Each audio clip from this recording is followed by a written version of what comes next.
Hello everybody. This is my incredibly brief outline of the Nu Upalap, or the Ute language. And yes, this is going to be awesome. Oops. Hopefully this will be a little more interesting than my Shoshone video. That one I went really slowly. And but this one I think should be a little more interesting. There you'll see a map of the Ute lands. The one on the top right, the one that covers eastern Utah and Colorado, that's the actual Ute lands, the Ute people. And a little further to the southwest, covering Nevada, parts of Arizona, St. George, Las Vegas, that's Paiute lands. And that little tip that's in California, that's Chemehuevi. These three Indian tribes all speak essentially the same language. But yeah, the one up the far top right is Ute. Actually, by the way, this orthography that I'm using in this video, it's not an official orthography. It's kind of a mix of different orthographies, and I just kind of put together different elements that I've liked from different orthographies. But there's no one correct way to spell a word in Ute. See, here we have the vowels. These are the, let's see, the 6 phonemic vowels. You got A, E, O, U, and U, which can sometimes appear as U or U, depending on, let's see, whether it's stressed or not, etc. And then you have, the last one is U, the rounded high, the rounded high vowel. And let's see, first I'll show you a few nouns. There are two cases in the Ute language. There's the subject and the object case. And let's see. Well, for numbers, there's only the singular number. They don't really have plural, except for in certain animate nouns. And then I'll show you in a second. So the word for house, gan. Sometimes it's written with a whispered vowel at the end, like gani. But I think for my purposes it makes more sense to spell it the way I did, just K-A-N, gan, and then the object form of house, gani. And so for example, this is a house, ich arakan, and I see a house would be ne gani punike. So that's the object form. Let's see. And one thing you'll want to note is that in Ute, most of the time the stress falls on the second syllable, and any any exceptions to that are marked with an acute accent.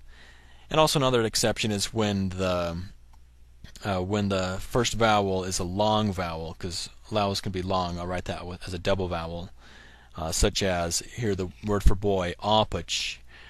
And let's see, moving down, book, be'ekwat, be'ekwate, tegap, tegapu, or excuse me, tegapi, tegap, tegapi, bana, banai, ba, bai, apach, apachi. And for boy, since it's an animate noun, it has different numbers. There's a singular, apach, apachi, and you have the dual number, as in two boys would be apachiu. You should put the u at the end. And then it's plural, you put the plural suffix, the u, at the end, and you also let's see, reduplicate, I think that's what it's called, the first consonant, or the first either the first consonant or the first syllable. So dual you have apachiu, and plural you have apachiu. Girl, naachich, naachichi, naachichiu, nanhachiu. And bear you have guyarat and guyarate.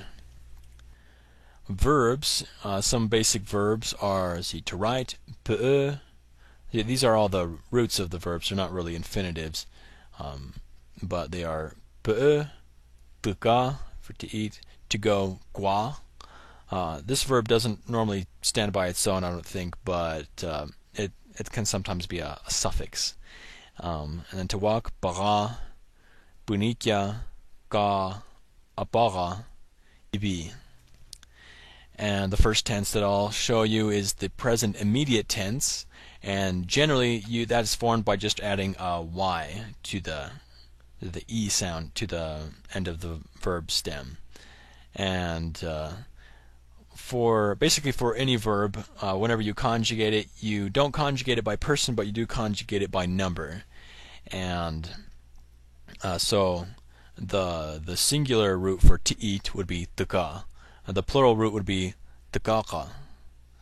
And so you have I eat, ntakai. You eat, takai. He eats, or he, she, or it eats, takai. And the only dual person they have in Ute is the first person inclusive. So the two of us would be dam takakai, dao takakai. That's we and everyone else eats. Num takakai, mam takakai, umus takakai. And some examples of other conjugated verbs would be be'oi, be'ukwai. And that's to write, to walk, baratni, miatni. As you can see, this one is actually kind of irregular. I'm not sure how to conjugate it in the other tenses, so I'll skip it in the other tenses. But for singular, I am walking, we are walking would be ne baratni, tau miatni.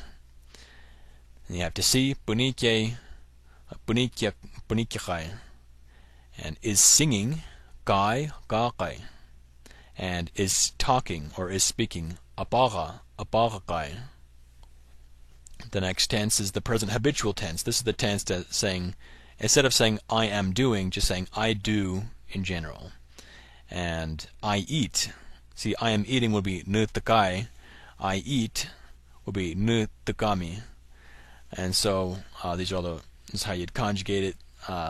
That in that tense would be nutakami, takami, takami, dam takakami, dao takakami, num takakami, mam takakami, and umus takakami.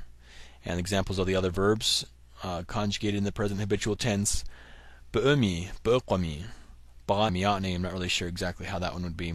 Bunikyami, bunikyachami, gami, gakami, apaga, apagakami. And the future tense is vani or kapani for the plural form.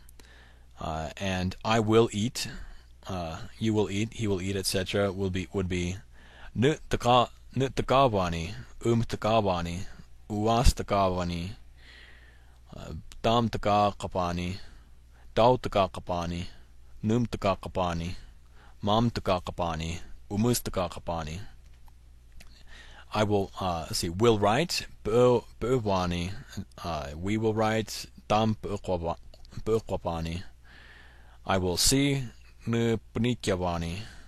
We will see, dau punikyapani. I will sing, kavani. We will sing, dau gakapani. I will speak, apagavani. We will speak, dau apagapani. And the past tense, there are a number of different past tenses. This is just one basic one. You add the suffix ka to the end of the verb stem. Let's see. I ate, nutakaka, takaka, takaka, dam takaka, dau takaka, num takaka, mam takaka, umus takaka. And to say I wrote, we wrote, dau be'ukwa. I saw, we saw, dau punikha.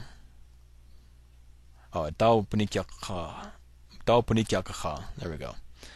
I sang, nukaka. We sang, dau kakha. I spoke, apaka. We spoke, dau apaka. And to be is an optional verb. If you want to use it, it's ura, and its present tense would be ura'i, is, am, or are, and past tense uraka, future tense urabani, etc. So to say, I am a white man, you could say nu murakach. Or you could stress I am a white man, nu murakach urai. To have is an interesting verb. It's really just a suffix which makes a noun into an adjective.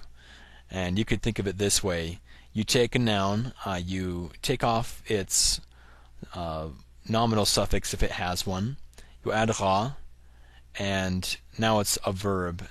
For example, buk, a horse, to have a horse, bukugwa. And the suffix ra actually changes depending on the vowel before it. If it's a rounded vowel, it's, for example, u, you'd say ugwa, because I guess that's just a little easier because your lips are already rounded. Ugwa. And if it's a front vowel, you'd say iya. You put a little y after it. So to have a horse, pukugwa. To have a house, ganiya. To have a book, buukwa. And let's see, book by itself was buukwat. That t at the end was a nominal suffix, and you take that off, and so it's buukwa. And it's an example sentence: I have a horse, nu bukuwat.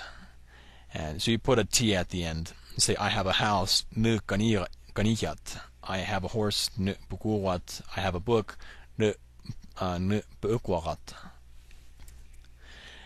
Some auxiliary verbs to say that you want to do something or that you like to do something. You put vach at the end of the verb stem, and then you say asti. That's want or like or love.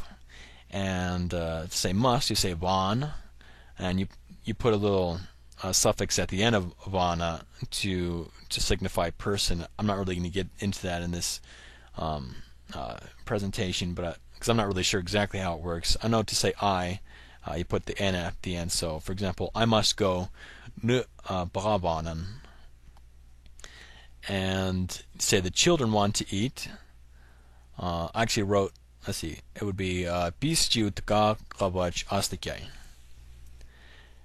And now for personal pronouns, to say I, it's n, you uas, mas. The difference between uas and mas is that uas means you're talking about someone but they're not in view, not in sight. Mas means you say he, but the person is there somewhere, like in the room or in sight somewhere. So uas is far away and mas is somewhere nearby. We, the two of us, tam. We, all of us, including you. Tau, you plural, mam. And they is umus and mamus. And also num would be the plural for I. So all of us, not including you, would be num. And down the object pronouns, these can be either the object or possessive also. So me or my, nunai, umui, uayas, mayas, dami, dawi, numu, dawi, let's see, mamu, umuas, mamuas. And just briefly some numbers. This is how you count from 1 to 10, and it would be suis, waini, beini, fchuini, manugini, nawayini, nawaikivaini, wafchuini, swarumsuini, domsuini. And each of these numbers have an object form. For when it's modifying a noun, the noun is in the object case. You make the number agree with it. And just to go through those, it's suku, swaiku, peiku, fchuku, manuku, nabaiku, nabaikiveku, wufchuku, swarumsuku, dorumsuku. Some demonstrative pronouns. This would be each or in, depending on if it's inanimate or animate. So to say this book, you'd say ich bukwat. But to say this man, you say in tatwach. And the object forms of each of them are iche, ine. So I see this book, ne iche bukwat tupunike. I see this man, ne nu ine tawachi. Nu ine tawachi punike. And that would be ma or my for subject and object. That invisible, u, uai. You see that's similar to mas and uwas, the pronouns. And I'm not really sure what the difference between those and these ones I have a little further off to the side. Mad, maru, ur, uru. Maybe these ones that I have off to the side are inanimate. I'm not quite sure. Just an example sentence. The boy is walking, or that boy is walking, would be apach u paratni. And finally, some example sentences.